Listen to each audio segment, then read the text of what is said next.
हरिओम श्री राम अवन्या। मेरा नाम करुणा वीरा है, मैं मस्कत से हूँ।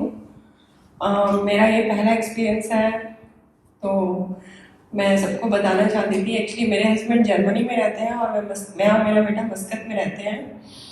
तो लास्ट ईयर हम 2018 के दिसंबर में जर्मनी गए थे, मैं और मेरा बेटा अपने हस्बैंड से मिलने। तो वहाँ छुट्टियों में एक दिन हम लोग जर्मनी से, मीन्स मेरे हस्बैंड जर्मनी म्यूनिक में रहते हैं, तो हम लोग म्यूनिक से ऑस्ट्रिया जाने वाले थे घूमने के लिए 2 दिन के लिए।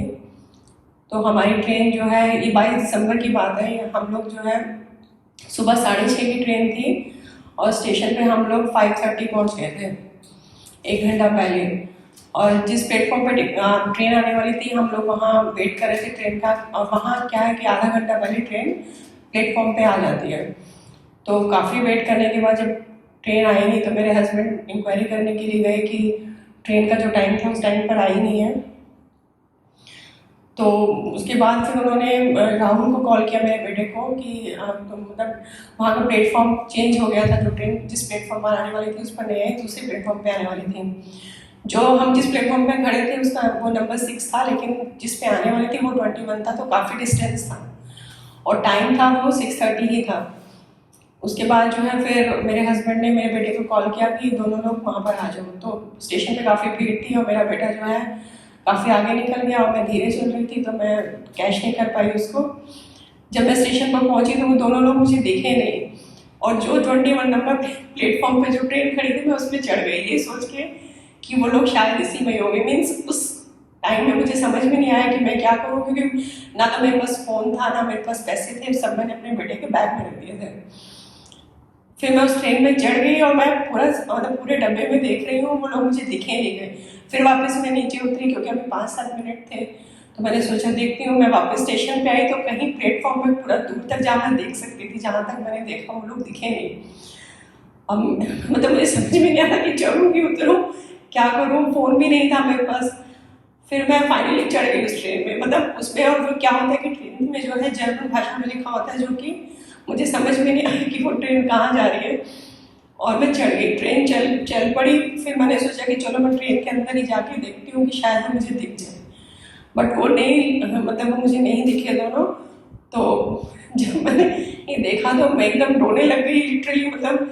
और लोग मुझे देख रहे थे कि ये लेडी क्यों रो रही है। फिर फाइनली मैंने कोई कपल खड़े थे वहाँ पे, उनको बोला अपने हस्बैंड का नंबर, और जो नंबर जर्मनी का नंबर था वो मुझे बाय हार्ट याद नहीं था। तो जो मस्कट का नंबर था उनका, वो वाला मैंने नंबर उनको बताया, बट वो बंद था तो वो लगा नहीं। अब दिमाग खराब हो गया कि क्या करें क्या करें करके मैं नेक्स्ट स्टेशन पे उतर गई वापस। जब वो नेक्स्ट स्टेशन जो था वो मतलब मोस्टली हम लोग जाते थे वहाँ घूमने के लिए, तो वो नेक्स्ट स्टेशन तक मैं मतलब मुझे पता था कि ये मतलब यहाँ पे हम आते हैं। तो उस स्टेशन से फिर मैं इंक्वायरी में गई, वहाँ पर वो लोग इंग्लिश में बात नहीं करते हैं। उन्होंने मना कर दिया कि हम इंग्लिश में नहीं बोलेंगे, मीन्स नहीं मालूम हमें आप क्या बोल रहे हो। तो फिर उसके बाद फिर मैंने ढूंढा एक आदमी को जो मतलब जिससे लगेगी कि हाँ शायद इंग्लिश में समझ सकता है। तो मैंने उससे पूछा और ये पूछा कि म्यूनिक में वापस ट्रेन कौन सी जाएगी, और मेरे पास पैसे भी नहीं थे टिकट खरीदने के। तो मैंने कुछ बोला नहीं उसको, और उसने जो ट्रेन मुझे बताई मैं वापस उसमें चढ़ गई। और जब चढ़ने के बाद वो म्यूनिक में जब गई, तो म्यूनिक में भी कई स्टेशन हैं। जिस स्टेशन पर हम हमेशा ट्रेन लेते थे वो स्टेशन पर नहीं गई थी, दूसरे स्टेशन पर गई थी अंडरग्राउंड में, जहाँ मैं कभी नहीं गई थी उस स्टेशन पर। और वहाँ आने के बाद फिर वही परेशान है कि कहाँ जाऊँ कहाँ जाऊँ। लेकिन किसी तरह मैं बाहर आई ढूंढ ढूंढ के, और बाहर आकर देखा तो कुछ जाना पहचाना सा लगा, जो वहाँ पे मतलब मीन्स जो सड़क थी वो जानी पहचानी सी लगी। फिर वापस वहाँ से क्रॉस करके उसी स्टेशन पर आई, उसी प्लेटफॉर्म पे जहाँ मेरे हस्बैंड मतलब जहाँ जिस पर ट्रेन से चढ़ी थी। तो देखा मेरे हस्बैंड मुझे ढूंढ रहे थे, बहुत परेशान थे, बेटा भी। और मैं जब मीन्स जब मेरा कहने का मतलब है कि मैं जब इसी दौरान मैंने बापू को इतनी बार याद किया और बोला बापू आज मेरे हस्बैंड को मुझसे मिला दो, क्योंकि मेरे लिए बिल्कुल अननोन था वो जगह।